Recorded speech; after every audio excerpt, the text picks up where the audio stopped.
Assalamualaikum warahmatullahi wabarakatuh. A'udzu billah, bismillah, alhamdulillah, wassalatu wassalamu ala rasulillah wa ala alihi wa sahbihi wa mawalah amma ba'du. Para pemirsa yang budiman dan dirahmati Allah, bahwa kita manusia dijadikan oleh Allah sebagai khalifah, bukan tanpa proses. Gambaran tentang itu gamblang di dalam surat Al-Baqarah. Allah berfirman, A'udzu billahi minasyaitonir rajim. Bismillahirrahmanirrahim. Wa idz qala rabbuka lil malaikati inni ja'ilun fil ardi khalifah. Qalu ataj'alu fiha may yufsidu fiha wa yasfiku dima ila akhiril ayat. Bentangan ayat ini menggambarkan pada saat Allah mengeksekusi, memutuskan bahwa yang akan menjadi khalifah di muka bumi ini bukan malaikat yang ahli ibadah tanpa maksiat, bukan juga iblis yang ahli maksiat tanpa ibadah. Kenapa jatuh pilihan kepada manusia? Karena salah satu faktor kenapa manusia kemudian dijadikan khalifah oleh Allah, sekurang-kurangnya manusia bisa menunjukkan sikap tawadhu di depan Allah Subhanahu wa taala. Dalam istilah kita, tawadhu artinya adalah rendah hati. Tidak takabur seperti iblis yang mengklaim, "Wahai Allah, kenapa kau jadikan makhluk yang begitu lemah? Sementara dia diciptakan dari tanah dan kami dari api. Semestinya kami yang harus dijadikan sebagai khalifah." Itu bukti takabur iblis dan setan. Sehingga Allah tidak jadikan iblis dan setan sebagai khalifah di muka bumi ini. Adam yang mewakili sosok manusia di situ, maka tidak muncul sifat takabur di depan Allah Subhanahu wa taala. Oleh karena itulah, maka mesti kita rawat sifat kemanusiaan kita yang positif ini, yaitu memiliki sifat tawadhu atau rendah hati.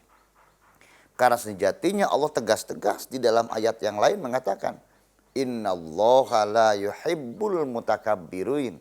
Sesungguhnya Allah sangat tidak menyukai orang-orang yang sombong, orang-orang yang besar kepala, orang-orang yang takabur, sebagai anonim daripada sifat tawadhu.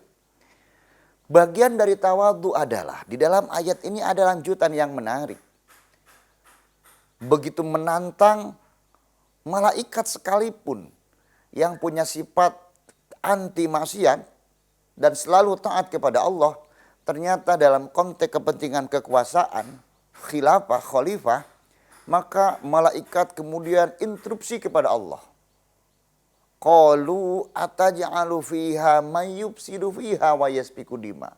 Ya Allah, tidakkah kau keliru menjadikan khalifah di muka bumi ini orang makhluk yang gemar membuat kerusakan, bahkan mengucurkan darah antar sesama.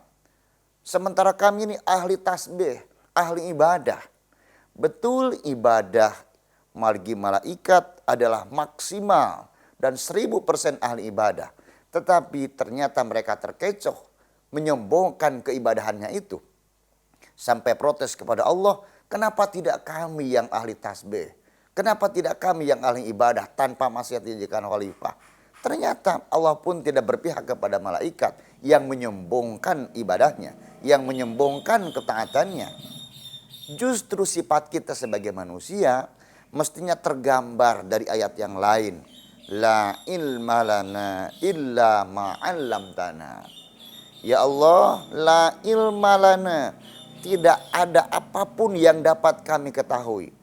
Kami tidak punya apapun yang kami ketahui illa ma 'allamtana, kecuali Engkau memberikan kami ilmu kepada kami. Itu baru kesadaran malaikat. Saat malaikat ditanya untuk menyebutkan seluruh nama-nama di muka bumi ini, maka dengan sadar yang terlambat malaikat menjawab, la ilma lana illa ma 'allamtana. Kami tidak tahu apapun kecuali Kau memberikan ilmu kepada kami.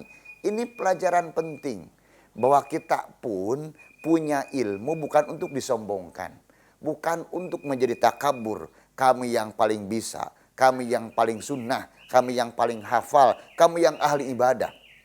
Karena dulu malaikat pun ternyata gagal menjadi khalifah karena kesombongan ahli ibadahnya itu. Maka kita sebagai muslim, para pemirsa yang budiman, mestinya kita mengintrospeksi diri. Jangan-jangan pada diri kita ada mungkin secercah takabur, ada secuil rasa ujub, yang mana di dalam hadis yang lain dikatakan al-ujbu daun qatilun. Ujub itu, sombong itu, membanggakan diri itu, daun qatilun, adalah penyakit yang dapat mematikan. Mungkin tidak terasa dengan kesombongannya, dengan besar kepalanya, kemudian dia terjerumus pada hal-hal yang lebih buruk.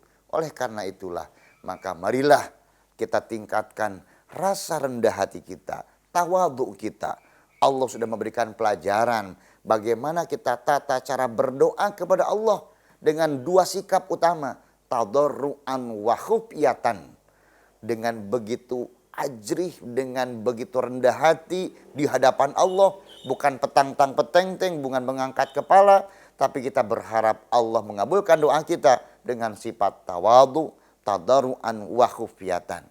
Nah, barangkali di berkah bulan suci Ramadan ini kita akan bisa meningkatkan sifat tawadhu kita, rendah hati kita di hadapan Allah, paling penting di hadapan para yang kita muliakan, orang tua, guru kita, bahkan di hadapan orang-orang yang semestinya kita muliakan.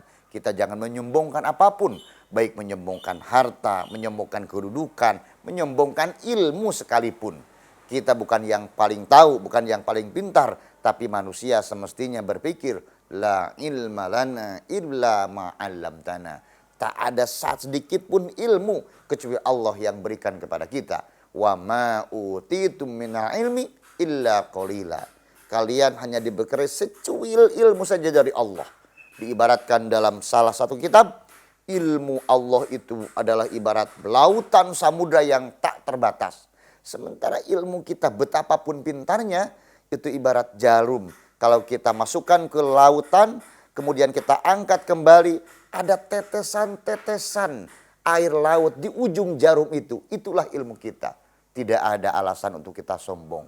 Marilah kita kuatkan rasa rendah hati kita, tawadhu kita di hadapan Allah Subhanahu wa taala.